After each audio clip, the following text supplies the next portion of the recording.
They shouldn't be doing cash transactions at school. I think if they're hungry, there should be a place at school they can go and get a sandwich. Maybe peanut butter and jelly or some kind of meat sandwich or a vegetable sandwich.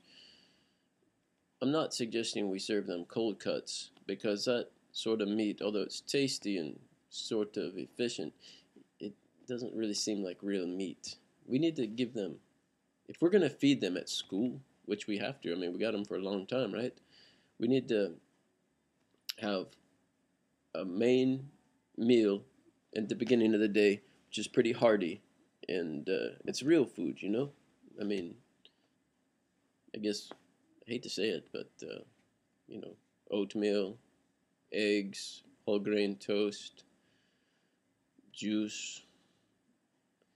Then we also need to have available to them some sort of repast, maybe some pears, canned pears chopped up with some blueberries, fresh blueberries, and maybe an apple chopped up in there, the fiber and the peel. It's got to be real food. It's got to be real healthy, and it's got to be there for them when they want it. Because a hungry student cannot learn, and a student that's thinking about, eating some buffalo wing chips, that sort of instant gratification, the savory sizzle on the taste buds. That's not cool either. And neither is the greasy fingers, crumbs on the floor. Kids, this food issue is a major issue, and it's got to be addressed. The kids are got to have real, healthy food, not processed chicken or whatever that's been smashed. The chicken lips, gizzards, everything smashed, crushed, pressed, treated with chemicals, formed in a patty, and fried up and put it. That's not food, man. Now this next one's, I'm not really sure about this. I'm very sure about everything I've said so far, but this next one's a little on the edge. It's about the drug use.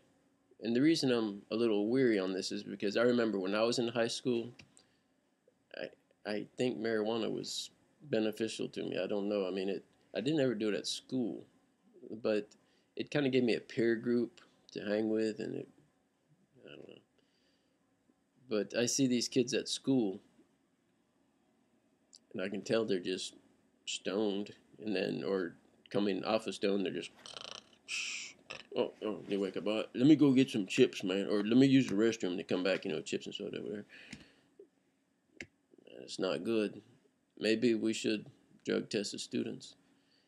And I think that giving the students the fluid framework where it's their choice to be in class and learning, and on those days where they just need to be doing something else besides sitting in the class taking in the knowledge, I think that's going to take a load off their shoulders, so that because when they learn, when they're ready to learn, I think that's going to relieve a lot of stress.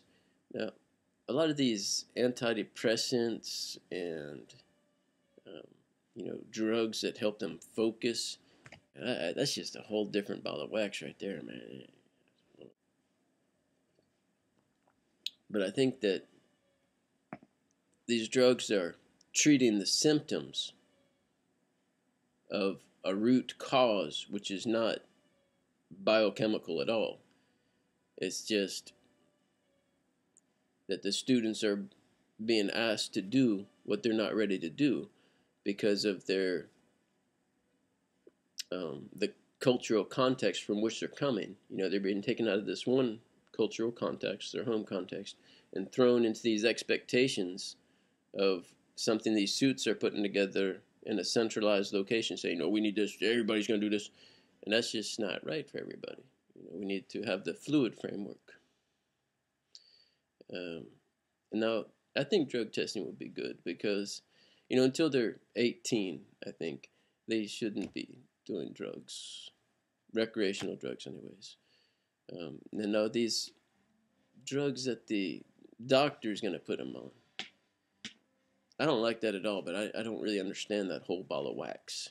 You know what I'm saying? So hopefully, changing the structure of the educational culture and environment would relieve a lot of the stress that's on the students, and hopefully it would scrape away a lot of the so-called need for these drugs that kids are on these days, you know, the doctor drugs.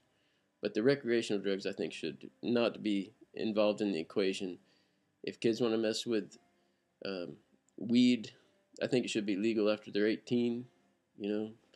But we should test them until they're 18 so that they can have a clear mind while they're getting the major developmental aspects of their education and their identity put together. Now, the last thing is the uniform. Um, Kids place so much stock in their identity, their outward identity, you know, how they look, the way they dress, the way they wrap their bodies up in these clothes. Um, Now it's a great form of expression, you know, and it is, and it's funny the styles that I see these kids with the rips in their jeans, and they're like, "Oh, that's cool. I paid extra for this," um, you know. And then there's the, you know, displaying the goods or whatever. So there's a lot of flavor that comes through the way the students dress, and that's beautiful. I like that. That's nice, but I think we should reserve that for another time and place. Um, I think there should be some social functions, maybe a monthly dance where, you know, kids dress how they want and they come and they hang out, and we'll have uh, teachers and parents there to supervise, and it's just going to be, you know, a time where they can get together and listen to some music and maybe have a mirror ball spinning some lights around. Not a lot of decorations. That always bothers me. All that stuff that's going to get thrown away. It's like, hey, let's have a big luau or whatever, and have all this crap that we're going to throw away. That's crazy, man. I think, you know, one mirror ball or two mirror balls, some lights spin around, some good music, and let the kids come and, you know, dance, hang out, whatever. That's cool, and they should be able to dress how they want, you know. But at school, I think we should have a standard uniform, you know.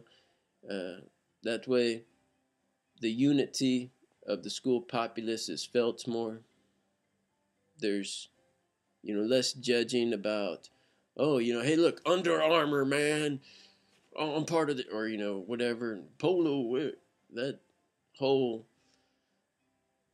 identity, which is being built through commercial ideologies.